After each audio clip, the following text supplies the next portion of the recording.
1, 2, 3, 4.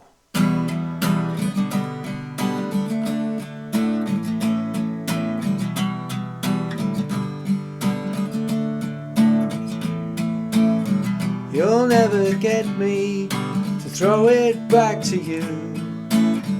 By now I thought that you'd be painting it in blue. And I don't believe anybody moans as much as you about this song.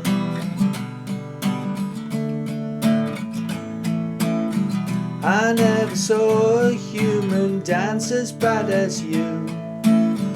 You are so pissed it's like you're skating over glue. And I don't believe anybody moans as much as you about this song. Please don't try the stairs in your condition. Although it is a centuries old tradition, there are many things that I would like to say to you, but I'm not really sure that you will listen, because this isn't Wonderwall.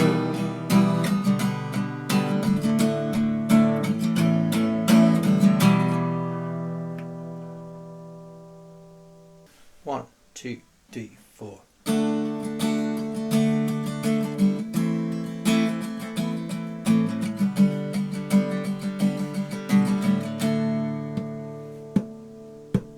Thank you for coming along. You are my audience of one. Even though you're on the phone, you're not listening to my song. I could sing bad things about you, and you wouldn't hear a word, because you've got your head in Instagram, and I find that quite absurd. I practiced hard in the kitchen. I made sure my set was interesting. A mix of my own stuff and covers to suit my limited ability. You are my audience of one. Put your phone down and listen. Don't know what you're missing. This song is all about you. Put your phone down and listen. You don't know what you're missing. This song is all about you.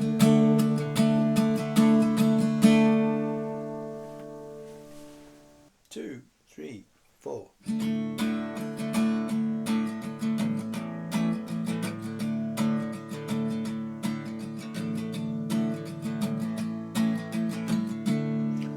We left the port of Galway on a dark and stormy night, bound for Nova Scotia with passengers and pies. They waved us from the harbour and they headed for the bar. We slipped out past the lighthouse and headed for afar. And we're sailing, we're sailing, we're sailing far away, all aboard the ship of horrors, sailing far away. The captain, he was always drunk, that's the way it was. The first mate really fancied him, he was secretly a woman. The doctor came from Russia and he also had a secret. If he saw bare flesh at night, he was bound to eat it. And Mrs. Jones, a passenger, went out to take the air. She heard a noise behind her that made her stop and stare. The doctor stood there with an axe, and it really was a whopper. Be careful now, you could take my eye out with that chopper.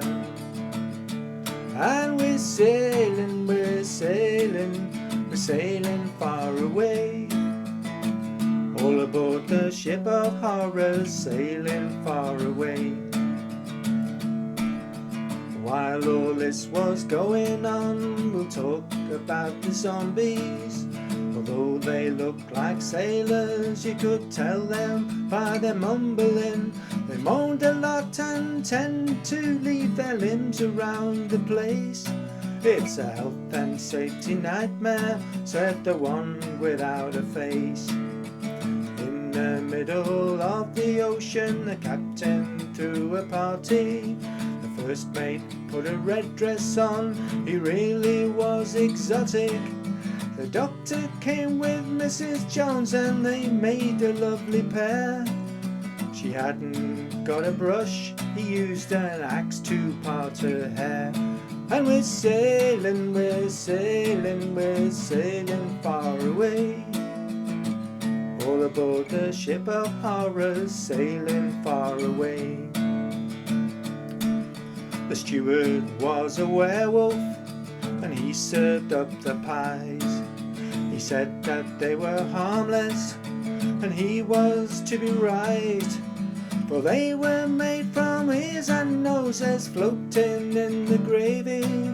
The zombie cook, well, he was good, the pride of the merchant navy.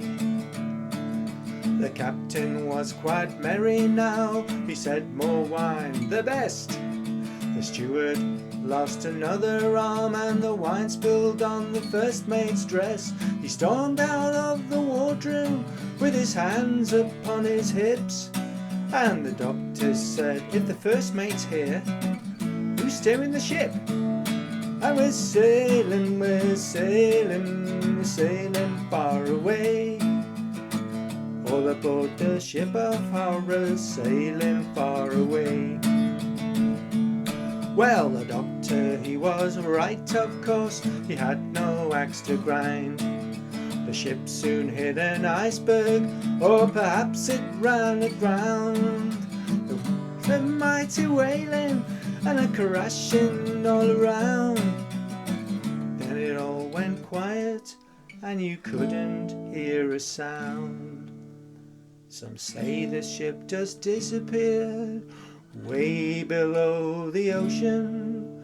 Some say that it was never there, and some still have the notion that it was a haunted ship full of troubled souls. No, it was a rusty bucket full of 1,000 holes. And we're sailing far away, all aboard the ship of horrors, sailing far away. Oh, we're sailing far away, all aboard the ship of horrors, sailing far away.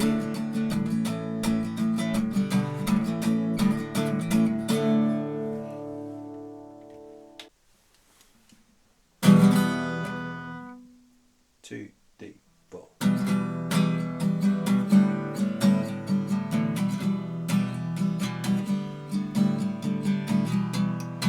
In the darkness of the day, when the rain comes down, and I can't stop thinking about all the things you used to say, and the plans we made that never quite seemed to work out. Time to try again, time to try again. I only had one chance and now it's gone. Can we still be friends? Can we still be friends? I'm sorry for that thing thing I did.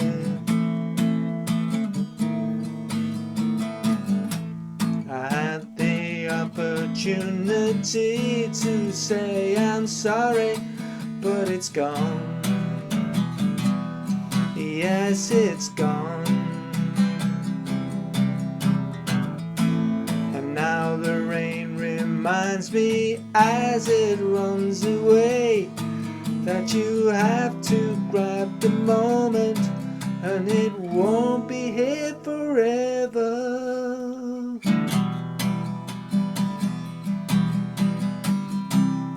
Whoa, whoa, whoa. Whoa, whoa, whoa.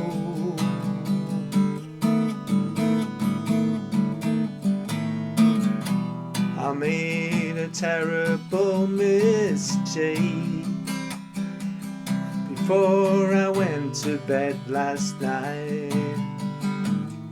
I could have made it right. I didn't put the toilet seat back down, and then your bum got wet and cold, and your anger's justified. Let me try again. Let me try again. I need another chance to make amends. Can we still be friends? Can we still be friends? I'm sorry for that thing I did. I tried so hard to cover up my big mistake, but you knew, yes you knew. You slipped into the pan and cried out in the darkness, and I never came to help you. It's a shame I have to bear. It's a bathroom opera, it's a bedroom opera, but I just can't stop her when she walks away. It's a bathroom opera, it's a bedroom opera, but I just can't stop her when she walks away. 1, 2, 3, 4.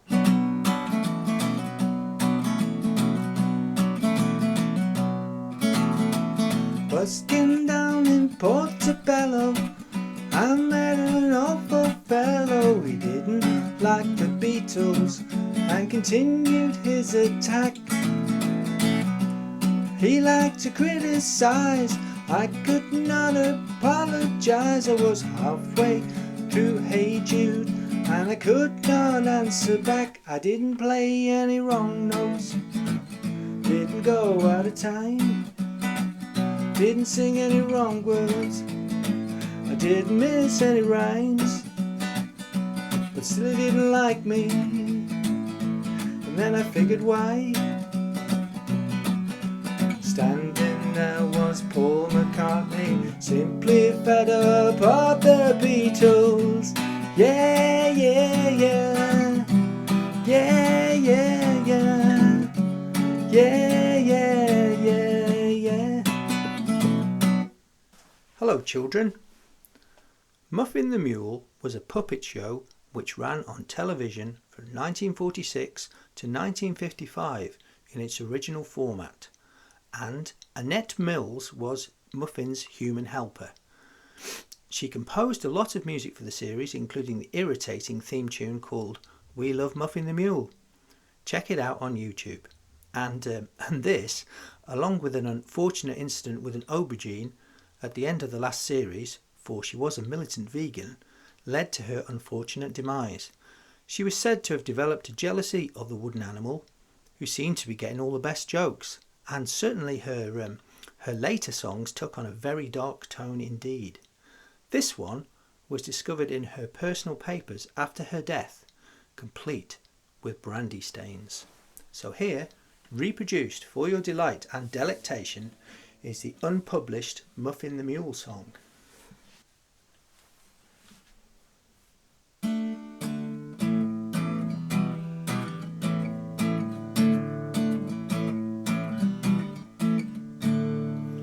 I can make the donkey dance in the meadow, see the donkey dancing when I pull the strings.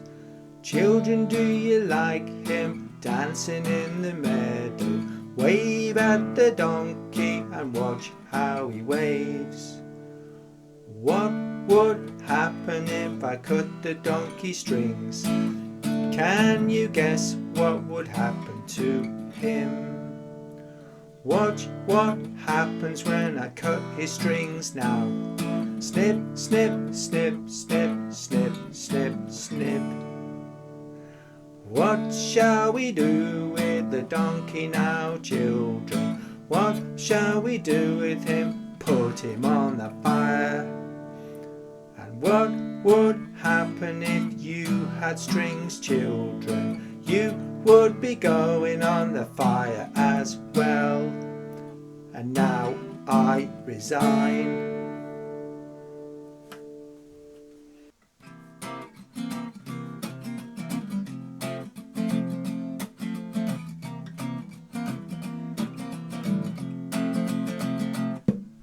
I turned up late as usual and I was slightly stressed. I hadn't done much practice and then I broke a string. Forgot the opening line and I was out of tune. Thank goodness no one came to hear me sing. And then I saw her in the corner. She had made a special effort just to see me, and she needed to know the words. So much better than I could remember. I was nervous, I finished up so much quicker than usual. Packed my guitar in its case and I headed for the door. She stood in front of me, Sharpie in her hand. This could be embarrassing, I thought. And then I saw that in her pocket she had made a crochet effigy of me. I must admit the likeness was good, so much better than I could do. You told me you were quirky and you want me to believe you, 'cause you play a ukulele and you know a Talking Heads tune. You got blue Dr. Martens and they came from the charity shop. You told me that you're quirky but you're not. We sat and we talked for hours, though mainly it was her telling me just what she did for a living, which took me by surprise. She pulled me close towards her and lifted up her t-shirt. She said it was her own work and she asked me just what I thought. Wobbling on her belly was a likeness of my face. That's when I knew I had to leave this place. Don't you like it? She inquired. It's pretty good, but don't you think it's weird drawing things like that? What's wrong with the rainbow? Oh, you told me you were quirky. You want me to believe you, 'cause you play a ukulele and you know a Talking Heads tune. You got blue Dr. Martens and they came from the charity shop. You told me that you're quirky but you're not. My whole world was challenged. I never would believe that. She was a tattoo artist, 'cause she said that she was self-taught. On closer inspection I could see some feet, and they were wearing Dr. Martens boots. And then I ran out heading for the door. Ah! I nearly had a heart attack, but the thing that's bugging me I never did see. What was on her back now? Oh, she told me she was quirky. Want me to believe her, 'cause she played the ukulele and she knew a Talking Heads tune. She's got blue Dr. Martens and they came from the charity shop. She told me she was quirky, but she's not.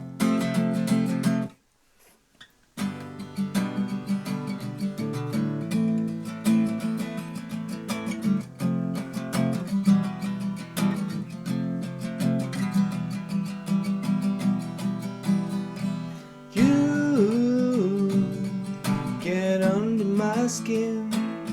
You're like a thorn in a rose bush, like a rice that needs antihistamine.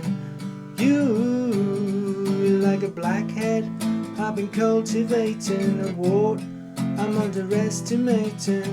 You get under my skin, get under my skin. You're top of the spots, you're not a chicken pox. Better than the skin that I find in my socks.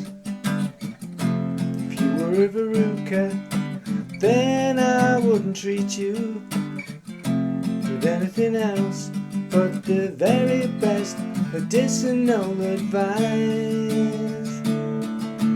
You get under my skin like a thorn in a rose bush, like a rice that needs antihistamine. You're like a blackhead I've been cultivating, a wart I'm underestimating. You get under my skin, you get under my skin. You're better than earache, hotter than rheumatic fever, just like a scab that I can't scratch away. If you were gangrene, couldn't bear to amputate you, I'd live with a smell just to have you here, still attached to me.